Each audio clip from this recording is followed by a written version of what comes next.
ازيكم يا احبابي؟ ربنا يجعل ايامكم كلها خير وسعاده. النهارده هنتكلم عن موضوع بيشغل قلوبنا كلنا. يا ترى ايه موضوعنا؟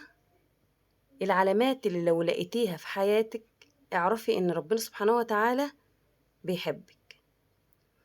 احنا ساعات بنمر بظروف صعبه ونقول هو ربنا زعلان مني ولا دي محنه، لكن الحقيقه ان اللي انت بتبقي فيه هو عشان ربنا سبحانه وتعالى بيقربك منه. النهارده هقول لكم 5 علامات واضحة، لو انت بتشوفيها في حياتك اعرفي او اعرفوا انكم غاليين جدا عند ربنا. تعالوا كده بقى نتكلم في اول علامة، وهي سهولة الطاعة. لما تلاقي نفسك فجأة بتحب الصلاة وبتقومي كده تصلي من غير ما انت مكسلة او حاسة ان الصلاة تقيلة عليكي، او بتلاقي لسانك دايما بيذكر ربنا سبحانه وتعالى حتى لو انت مشغولة، اعرفي ان ده مش صدفة، ده علامة إن ربنا سبحانه وتعالى فتح لك باب الخير وعايزك تقربي منه. النبي صلى الله عليه وسلم قال: من يرد الله به خيرا يفقهه في الدين.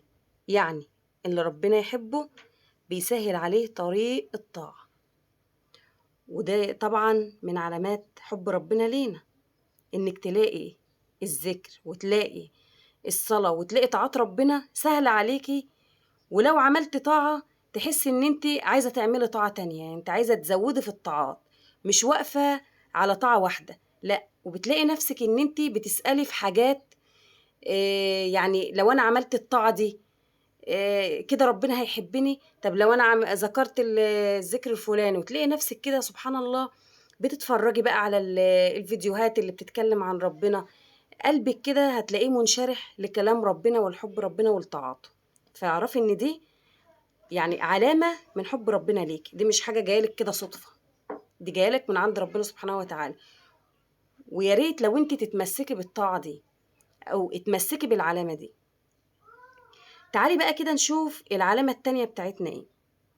ممكن حاجة في حياتك تتقفل والحاجة دي تزعلك قوي، مثلا ارتباط ما يكملش، او صداقة كده بتنتهي، او شغل يعني مثلا بتكوني رايحة على شغل والشغل ده ما بيكونلكيش نصيب فيه، لكن سبحان الله بعد فترة بتكتشفي ان ده كان خير كبير، وان ربنا انقذك من الحاجة دي، كان هيجيلك منها ضرر او اذى. لان ربنا سبحانه وتعالى قال في اياته: وعسى ان تكرهوا شيئا وهو خير لكم. فلازم نعرف الايات كويس قوي، علشان كده بوصيكوا دايما ان انتوا بتتدبروا ايات ربنا سبحانه وتعالى، واعرفوا معناها ايه، واعرفوا مقصد ربنا سبحانه وتعالى ليكوا في اياته ايه. فاي حاجه اتقفلت قدامك قولي الحمد لله، يمكن ربنا بيحميكي بس انت مش شايفه. تعالي بقى نشوف العلامه الثالثه بتاعتنا، وهو دوام الذكر. لما قلبك كده يفضل فاكر ربنا طول الوقت، وانت بتطبخي وانت ماشيه في الشارع، حتى وانت متضايقه، ده دليل حب ربنا سبحانه وتعالى ليكي. لان القلب اللي بيحب دايما بيذكر محبوبه، ومادام انت ذكرت ربنا ودايما ذكر ربنا على لسانك، معنى كده ان انت بتحب ربنا، ودي علامة من حب ربنا ليكي، ان يخليكي دايما بتذكريه. النبي صلى الله عليه وسلم قال: مثل الذي يذكر ربه والذي لا يذكر ربه مثل الحي والميت. فلو لسانك رطب بذكر الله اعرفي ان قلبك حي وربنا بيحبك. تعالي بقى نشوف العلامة الرابعة بتاعتنا، وهي ستر الله عليك. الستر دي من أعظم علامات محبة ربنا سبحانه وتعالى على العبد. كلنا بنغلط، لكن لما بتغلطي وربنا يسترك وما يفضحكيش قدام الناس، دي رحمة عظيمة. النبي صلى الله عليه وسلم قال: إن الله حيي ستير يحب الحياء والستر.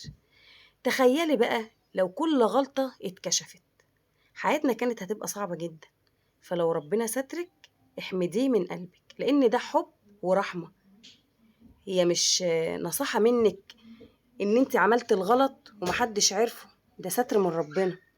وحاولي تتوبي من اي غلطة انت بتعمليها او عملتيها.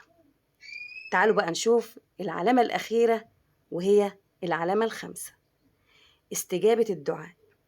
لما تدعي وتلاقي الأمور بتتيسر بشكل غريب، أو حتى لما تدعي بحاجة وربنا ما يديهالكيش وبعد فترة تكتشف إن ده كان خير كبير، اعرف إن ده برضو حب من الله.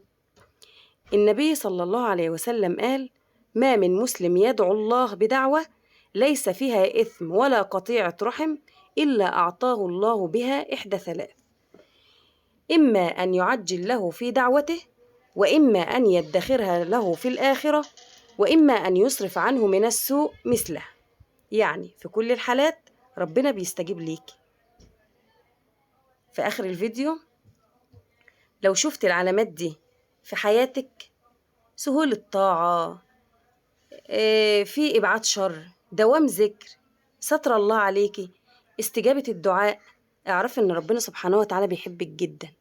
وخلي بالك، المحبة دي لازم نحافظ عليها ونقرب من ربنا أكتر وأكتر.